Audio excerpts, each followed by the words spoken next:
So, my friend Matt Denian, when he commented on the announcement for the Ninja Turtles He-Man crossover that's coming in September to help like promote the Turtles of Grayskull toy line, he basically said, "Why don't you do a ranking of all the Ninja Turtle crossovers?" And I was like, "Yeah, that's a great idea." The problem is I don't have all of them, so we're gonna do this. I do have like 90% of them, so I think that's good enough for this for this video. So we're gonna do like a ranking video of the Ninja Turtle crossovers, which we've seen and again, this is as of this recording, so I imagine if I do I'm gonna post this video and someone goes, "Well, where's the Ninja Turtle He-Man crossover or Ninja Turtle Furby fucking crossover, or where is that rank for you?" So really, it's kind of I do also have pieces of other crossovers in my long box, which I'm not going to dig out, like the Savage Dragon Ninja Turtles crossover when they were over at Image, and now they're back. And now so that one I'm not going to count because I just have the one issue. I also don't have the Flaming Carrot crossover or all of the Ninja Turtle Usagi Yojimbo crossovers, but I have enough of this piecemeal thing right now that I feel safe I can do this. Like, I can do this as a full-on list. So we're going to rank them from least favorite to favorite. And keep in mind, as always, this is just my personal list. If you think a crossover should be higher or lower on the list, that's totally fine. I'm always excited to hear where they rank for you. Also, we're going with official comics, not toy lines, not fanfiction stuff, like official IDW crossovers. So again, this is just my list. And again, I'm well aware I don't have all of them. If I ever find... some of these books are getting... one of them is really fucking hard to find. But, again, I think I have enough of the list where I can be like, okay, I can do this. And let's get started. Starting off with, again, least favorite to favorite. So, least favorite is Ninja Turtles Stranger Things. This comic... really feels like if you're a Stranger Things fan, I don't even think you'd like this rereading it recently. It feels like everyone's out of character. The Ninja, and it really does play into the whole, feels like the outside of 11, the Ninja Turtle characters are the ones doing everything. And but though it is cool to see like it's the Mirage Comics Turtles, and it really also, it's really flimsy of why the Stranger Things character... It's a field trip to 1980s New York. You know, when they called it Fear City. For a fucking reason. Because people were getting murdered and raped in the streets. I mean, Chris, I love you, but you know your city's history, right? But, like, yeah. So this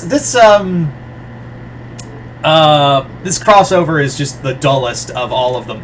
It's 4 issues. It feels like I feel like they wanted, like the writer wanted to do the Ninja Turtles going to the Upside Down and but had to have the Stranger Things characters in there. Yeah. So there you go. Bottom of the barrel. Moving on to our next one that should be really awesome, and that is Ninja Turtles versus Street Fighters. Now, it's not awful. I think the comic is decent enough, but again, the Street Fighter characters feel all all miswritten.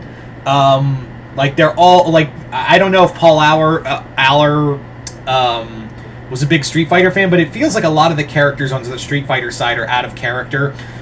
They do have an explanation for Chun-Li, but yeah. It is cool to see, like, and the fight sequence, even though it's a tournament, like, the tournament part, it really does fall into the pitfalls of the Street Fighter versus G.I. Joe crossover, where in that crossover, the tournament part was, like, halfway through, and we're just seeing the second half of it. Where in here, the fights are, like, the first issue, and then the rest is just this story with Bison and, Stockman. Sorry, word got away from me. Yeah, have Shredder in there. We don't really get... And it's supposed to be epic to see Shredder, like, fight the Street Fighter characters, but it doesn't have that oomph. The other thing I'll give real quick, I'll backtrack to the Stranger Things crossover, is that's the first crossover I've seen that didn't use Shredder or try to ham-fist him into the book like he's ham-fisted in here.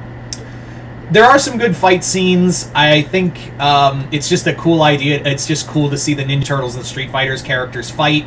But yeah, so far, comic-wise, and sometimes video game case-wise, Street Fighter has not had a good crossover. Like, at all. Like, the Street Fighter comic crossovers so far I have read, from G.I. Joe to this, to the Darkstalkers crossover, they're all mid at best. And it's weird, too, because you'd think those would work. I know they're doing a new comic crossover with Final Fight, so we'll see how that goes, but I'm not expecting a lot. Anyway, moving on now to...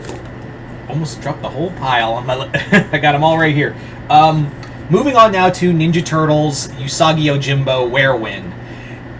Yes, I'm aware I don't have all of the Ninja Turtle Usagi Yojimbo comics. And this is actually a sequel to the one that introduced, that Stan Sakai did a while back.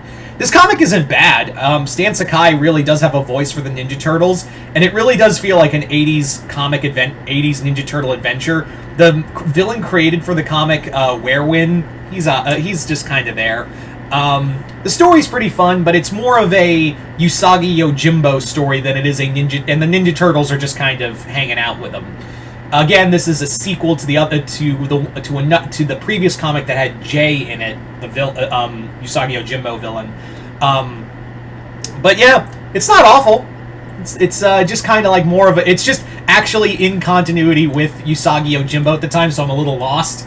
But I think it's a pretty decent enough crossover, and it has that 80s hijinks adventure, as well as that kind of violence of the 2012 cartoon. So, I really like it.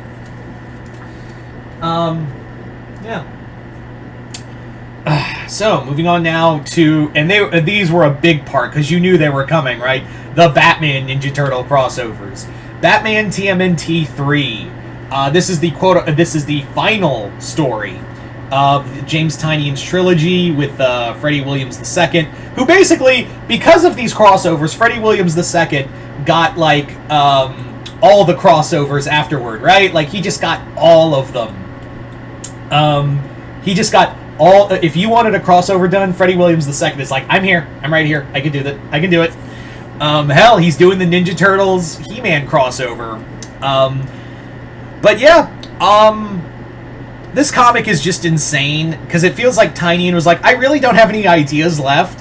How about we just throw shit at the wall? And by throw shit at the wall, I mean, let's have Krang, merge with the Anti-Monitor and make a multiverse story and a big what-if story where we merge all the characters together except Batman, who's now living with the Ninja Turtles. It's actually a lot... Like, I like the family part of the comic. Like, I think the story, the multiverse story, is kind of, like... it gets to the point of ridiculousness, but it's fun ridiculous. But I will say... I think my favorite part of the comic is the new anti-Krang origin for Batman, where he bought the turtles and at a pet shop, and then his parents get killed in the alleyway. He gets saved by a rat Splinter who scares him off, which is weird. And then he just lives underground with the turtles, and he's actually like... Bruce is more like laid back because he grew up with a family this time around, and I like that's what I liked about Tynion. Can be a hit and miss writer for me, but I think the one thing I always loved about his Batman run was that he was always like, yeah, Batman's cool, like Batman is a family. He's not a emotionless asshole. He loves his kids, even his adopted ones. He's got a hot smoking wife. Kind of girlfriend wife. Yeah, life is good. And I did like in Tynion's Batman run where he's just kind of like, oh my god, Alfred, oh my god, Dick, am I the bad guy? I've been beating up mentally ill people for like years. No one told me. Yeah. And he made friends with a lot of the new villains and just added to the Bat family, although they've all been kind of swept. Does anyone care about Ghostmaker anymore? I'm getting on a tangent. Anyway. But this one, I think, is the weakest. The third one, I do think, is... It's just like, let's throw shit at the wall. It's not awful, but it's not the one I usually go back to for the Ninja Turtle crossovers. Next up, we have Batman TMNT Adventures. This is the fourth story of the comic, although this came out before the third one, I think. I think it was running in tangent with the second one. This comic is the crossover between the 90s Batman cartoon and the 2012 Ninja Turtle cartoon. So he basically took the two best cartoons for the respective franchises and put them in one crossover. Yeah, I am of the belief that the 2012 Ninja Turtles cartoon is peak Turtles. Peak animated Turtles. Fight me. Don't fight me, you'll lose. But yeah, peak Turtles with peak Batman. Peak animated Turtles with peak animated Batman. Blech. I know a lot of people don't like this crossover, but I personally think it's a lot of fun. It's a great little story. The story itself is a little convoluted, and I feel like the 6th issue is just tacked on because they're like, hey, we had a 6th issue, and we ran out of the story idea, so let's just do a fucking Krang invasion at the end. That would be cool, right? Like, it just feels like an epilogue piece. It's a lot of fun mixing and matching the Batman character, like having the Batman characters teaming up with various 2012 Ninja Turtle characters. It's just fun. Like, that's the best way to say it. This is just a fun story. Anyway. Fucking chair. Every time I say, like, oh, I'm gonna get a new chair, I never get the new chair. That needs to be on my to-do list. Okay, moving on to our next one. Batman Ninja Turtles, the first one. Yeah, this is the one that started it all. But you can't deny that this basically started a mini franchise of having Ninja Turtles crossover with Batman. Hell, this got a sequel, it got another sequel, it got a animated cartoon one, it also got an animated movie. You cannot deny that this is, like, one of the crossovers that really, like, sparked, like, a level of collaboration between two studios. Like, hell, did you ever think Paramount and fucking Warner Brothers would work together on a fucking animated movie? Like, no, I'm serious. Did you ever think, like, I still can't believe that animated movie's real. Like, it's in my collection, and I look at it and go, holy shit, that was real. That's real. Now, I think this crossover is really good. And you're probably wondering, well, wait a minute, there's still more crossovers you haven't talked about yet. Why is this one, like, where it is now? Because I think, like, rereading it, it has some flaws. Like, obviously, Batman soloing the Ninja Turtles and fighting Splinter to a draw. Also, the Batman Shredder fight is just a bunch of little images in the background of one big image. Like, I think the fight between Batman and Splinter is done way better in the Batman vs. TMNT movie. But I cannot deny this has some great story stuff to it. It has a great team-up between Shredder and Ra's al Ghul, the team-up you want to see. It's clear Tynion is a Turtles fan. Like, he gets everyone down. And I actually got to talk to Tynion in a video that I think I don't know if I still have it or not, but it was an interview for a channel I did years ago called it's gone now. I had a friend I co-hosted with and was meant to be for that channel called Universe. Universe, get it? And basically in that interview I got to talk with Tynion and he just gushed over it. I would love to have that. If I could find that, I would post that on here, but I don't know if I still have that video or not. Anyway, I'm getting off topic.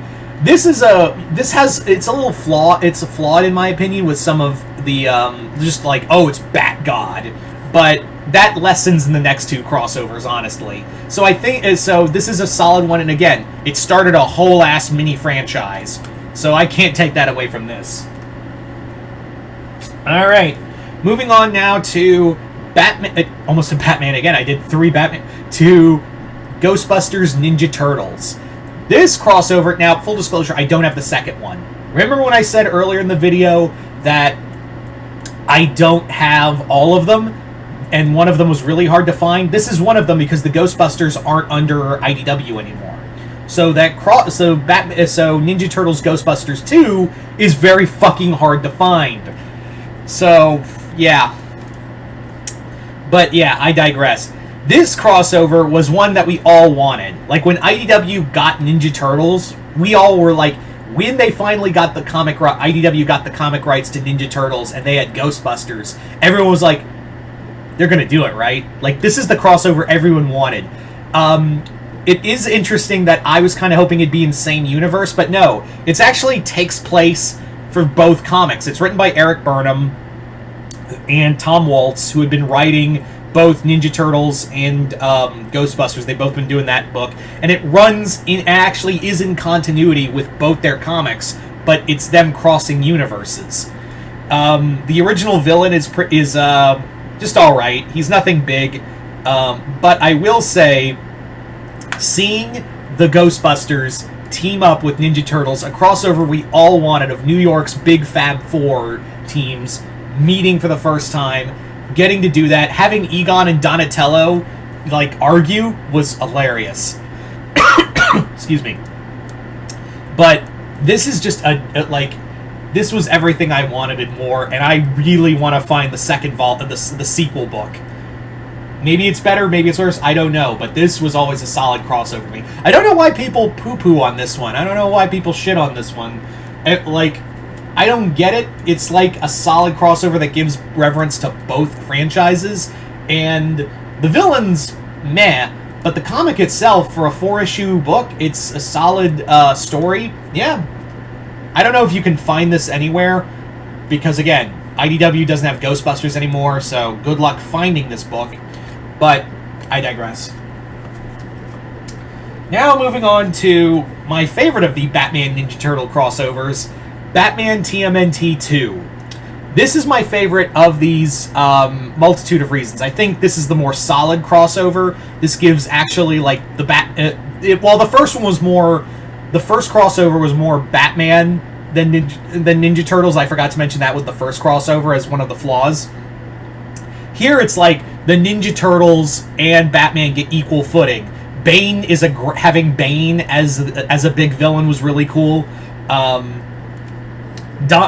Also making this a Donnie-centric story was interesting. Even though Donnie's not my favorite turtle, it's kind of cool to see him there. This also has like Bebop and Rocksteady has a funny moment where they're like trying to take over the hand, because in here Shredder has lost reverence after Batman beat him. So Bebop and Rocksteady are like trying to take over the hand from Karai, and they're like, yeah, so this new guy's trying to take over our shit. Let's get out there and we're going to, and Bane goes, kneel. That's what you're going to do. And they're like, yeah, totally. What the fuck were we thinking? I think the fight scenes are really solid. I really love, again, it puts it like here, the Batman and the Turtle, Batman and Robin, who's Damian, in here, just in case you're wondering, have equal footing with the Turtles and Splinter. It's a solid team up. I think this is what Tynion wanted to do, and it has more of a solid story, honestly. Anyway, now you're probably wondering, well, hang on, there's another franchise comic-wise that Turtles have crossed over with, and you haven't gotten to them yet. There's a reason for that, because they're the best ones. Excuse me. And that is, first off, and honestly, these next two can be interchangeable for me. Ninja Turtles, Power Rangers. The first one. So, this one comes in silver metal, and honestly, like I said, this one, and obviously the second one, can be interchangeable for me. But I love these. First off, it's a great fucking apology letter to whatever the fuck Power Rangers in Space was. What the fuck ever the Ninja Turtle Power Rangers in Space crossover was. Yeah, as great as In Space is, that crossover episode sucks. But this is a great apology letter. It gives reverence to the Ninja Turtles and the Power Rangers, and this was one of the first things that like we wanted as fans. When Boom Studios got the license to Rangers, I was like up there going, hey, can you get with IDW and do an actual Ninja Turtles Power Rangers crossover? And keep in mind, the only crossover they had Power Rangers had done at the time was Justice League, and that one was I love Tom Taylor as a writer, but that is just that was a awful story. That story and artwork sucked. But I digress. Here, it's an apology letter for that In Space Next Mutation crossover. It's a great story. The artwork by Simone DeMeo and Walter, I'm reading off the names. It's great. The artwork in here is fantastic. The fight sequences are great. Having the Ninja Turtles and the original Mighty Morphin Power Rangers teamed up is just great writing. Ryan Parrott, who has been writing Power Rangers for a while now.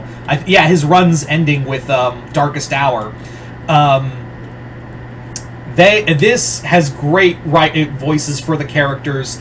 I love the story of and also fucking Green Ranger Shredder. How fucking cool is that? And then you have the Ninja Turtles become Power Rangers, and you have the Power Rangers get trained under Splinter for a bit. How cool! Like, it does all the things you want to see. Like, it has Bebop and Rocksteady become monsters. It has what is it? The Megazord become Metalhead becomes a Megazord. It's like, this is awesome. Absolutely love that story. This story. It's one of my favorites. But however, this video's been going on a while. I need some water. This is my favorite. This is my favorite Ninja Turtles crossover. It basically takes everything you love from the first story and gives it more and turns it up to 11. You've got the Power Rangers turning into mutants. You've got the Ninja Turtles going into like fighting as the Power Rangers again. You've got them hanging out with among humans. You've got fucking Rita teamed up with Krang now, and Krang gets the Megazord. You have the Dragon Zord and Metalhead fuse. This comic, with all the ridiculous shit, is still a solid story. Like, there's great character moments. Like, I especially love this. There's a quick scene that it has Zordon and Splinter talking, and they're talking like, we basically stole our children's childhood away from them, but we want to give them all we can. It's like scenes like that talk there's great commentary for both franchises. There's also some fun stuff with Bulk and Skull meeting Bebop and Rocksteady, which was sorely missed in the first one. It's a great book. It's a great comic, and I pray we get the third comic. You know, I pray we get the third and final part of it. Well, we could get a 4. Keep that in mind. We could get a 4th one, but yeah, I think they'll just stop at a trilogy. Like, Ryan Parrott will stop at a trilogy, but yeah, I hope we get that third part to the trilogy, the way things end, and we get the perfect crossover trilogy, which we haven't had in ever. I think the closest we've gotten to a perfect crossover trilogy was Batman TMNT, and even that had flaws. So, there you go, guys. That is pretty much my rankings for the Ninja Turtle crossovers. Like I said, I don't have all of them, but that's all I have in my collection. I might do this video again if I update it. If I get more of the if I get like the Ghostbusters TMNT 1, or when I get the, hopefully I get the if they ever put it out, if they ever announce and put it out for TMNT Power Rangers 3, I might do this list again. I also have thought about, even though I don't have all of them, I've thought about ranking some other crossovers, like the Transformers one. I've thought about one for Army of Darkness, the Ash crossovers. But again, I don't have all of them, so I don't know if I want to do them. But this one was pretty close, and I know someone's going to say, well, about the Power Ranger crossovers? We only really have, right now, as of this recording, the one Godzilla, the second one that's coming out, that hasn't collected in trade yet. We also have the 2 Ninja Turtle crossovers, and the Justice League cross. There's really only 4 like 4, maybe 5, and so I don't want to. So I was thinking Power Rangers comic crossovers, but I was like, I don't have it. There's not enough of them to make it a good video. But you guys tell me in the comments below, where do these crossovers rank for you as your from least favorite to favorite, or favorite to least favorite? Like I said, just go nuts in the comments below. Other than that, hope y'all enjoyed this. I'm Mr. Multiverse. I'll see you next time in the Multiverse.